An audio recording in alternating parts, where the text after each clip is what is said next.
човек е пастор Иводор? Обичам го. Възхищавам му се. Той си спомняше рефрен от твоите... Но не се спомняш от колко години се познаваме. Ти си бил 14 от 91 година, от 20 години се познаваме. 20 години. 20 години се познаваме, аз бях 14 годишен, 13 към 14.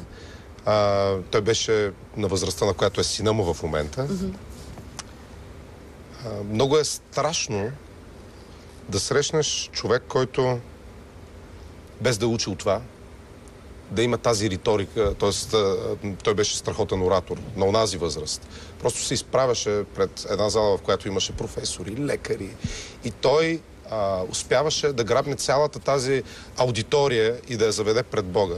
И аз знам, че това не е нещо, което той се е родил с него, сигурно е имал качествата, но това му беше дадено лично от Бога. Той е привел много сърца и много хора, безнадежни, счупени от този свят, ги е завел на място, където могат да бъдат излекувани в Божиите ръце. Всеки път, когато гледаме Иводор, аз се трогвам и най-важното нещо, когато си погледнеш, знаеш ли, когато погледна Иводор, аз знам, че той отразява Божията слава и отразява Божията любов. И когато се погледна в неговите очи, аз се виждам далеч по-добър, отколкото съм. Виждам се здрав, благословен, силен и най-важното, уверен и твърд. И аз се усещам като Божи човек. Ето поради тая причина не трябва да пропускаме неделните служби и разчупването на тялото.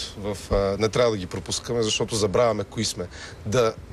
Понякога да не отвориш Божието Слово и да аз забравям честно си признам, забравям да се моля понякога и забравям да отворя Божието Слово. Но да не прочетеш Божието Слово понякога е като да забравиш сутринта да се погледнеш в огледалото. Ти забравяш какъв е твоят външен вид, забравяш да се срещаш, забравяш да си измиеш очите и се появяваш някакъв съвсем друг. Това е Божието Слово и молитвата към Него и общуването с Него Той ни припомня какви сме ние. А ние сме здрави, силни, уверени и обречени на успех и на спасение. Благодаря ти, Миро. Аз благодаря. Това беше Коледа беше жив в твоите думи. И понеже днес е бъдни вечер, тя тепърва предстои, очаква ни Коледа, няма нищо по-логично от това на финала на днешния ни брой да те съберем с някой, който наистина представлява не само в преносен смисъл твоето семейство. Един от най-близките ти хора на света, да не кажа дори най-близкия, придружен от едно от най-скъпите ти деца на света. Нека посрещнем в студиото на Море от любов сега сестрата на Миро, Диди и неговия племенник Давид.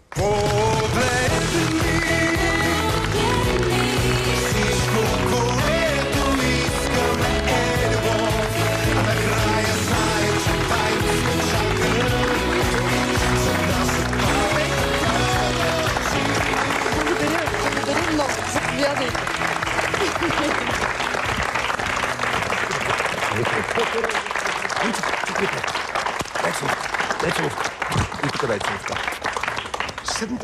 Давид, здравей пак. Много ти благодаря, че ни гостуваш. Благодаря ви, че дойдохте чак от Добрич. Миро, щастлив ли си? Щастлив съм и сега ще се останат при мене. И сега ще си останат при теб. За празниците? Колко е доволен Давид. Давид, ти написа ли писмо на дядо Коледа? Ами, още не. Смяташ ли да му напишеш? Нямаш време. Ами, смятам. Какво ще си поръчаш за Коледа? Ами, си поръчам за Коледа една книжка с един подарък. Една книжка с един подарък? Да. Със сигурност дядо Коледа ще чуе думите ти, защото аз знам, че ти си много добро дете. Да. Диди, искам да ми кажеш в няколко изречения, коя е най-хубавата Коледа, която сте посрещали заедно с Миро и кое е най-съкровенното ти пожелание за него в навечерието на Коледната нощ? Най-хубавата Коледа предстои, защото отдавна не сме били заедно. Нашето семейство няма традиция да се събираме по Коледа. Всъщност нямахме. Нямахме. И какво да му пожелая? Една прекрасна нова година. Да бъде благословен, здрав и нещо, което и аз и на себе си пожелавам. Душевен мир и спокойствие, като морския пясък. Благодаря ти. Обичаш ли го много? Благодаря. Много. Кажи му го. Обичам те. И аз се обичам. Ама не си го казвам всеки ден. Хора, аз виждам, че дядо Коледа вече е чул желанието на Давид, защото при нас пристигна неговия подарък. Остана да получиш само книжката, Давид. Заповядай. Благодаря. Благодаря. Весела Бъдни вечер, весела Коледа! Благодаря ти, Криско, и един обещан подарък за Миро. Това е стоп кадъра на неговите деца. Финала от любовното ти послание от море от любов. Нали искаше да си ги сложиш някъде? Паляна! Тук ще залепим една снимка и на коците, за да сте си. Миро, едно изречение коледно пожелание и ще ви помоля да завършим с една коледна песен във ваше изпълнение днешния брой на Море от любов. Уважаеми зрители, желая ви вълшебна бъдни вечер. Весела, спокойна, топла, уютна и обичлива Коледа. Щастлива нова година, весели празници. Това беше Море от любов за днес с нашия приятел Миро, който, преди да ви каже финалните думи на Море от любов, ще ви пожелае Весела Коледа. Но преди това искам да кажа нещо. Не знам дали вие вярвате в Господ, но знаете, че Господ вярва във вас. Ние ви обичаме, обичайте се и вие. Весели празници! Диди? Заповядайте. Oh, holy night, the stars are brightly shining.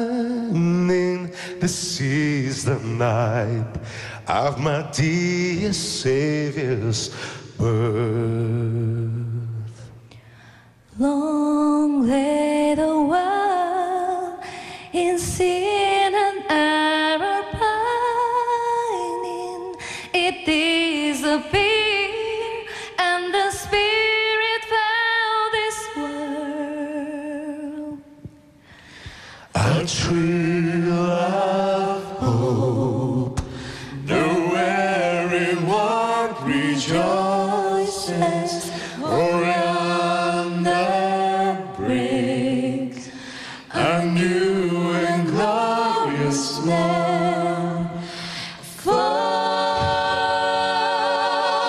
on your knees, oh, hear the angel voices, oh, night divine.